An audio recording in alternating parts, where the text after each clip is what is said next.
നമ്മുടെ വഴി തെറ്റിക്കും. യക്ഷികൾ വഴി മുടക്കും.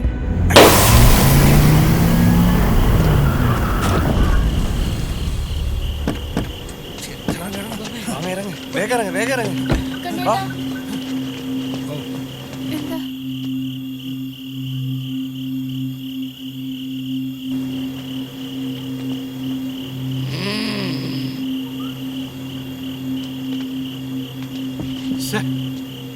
ആരേലും ഒന്ന് വാടേ.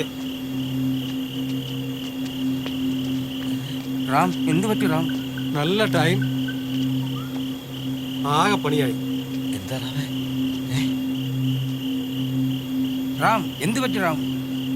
ചേട്ടാ, ടയർ പഞ്ചറായി. പഞ്ചറായില്ലെങ്കിലേ അതിശയുള്ളൂ. ഇനിയിപ്പോ എന്ത് എന്ത് ചെയ്യാൻ? ടയർ മാറണം. സ്റ്റെപ്പിലെടുത്ത്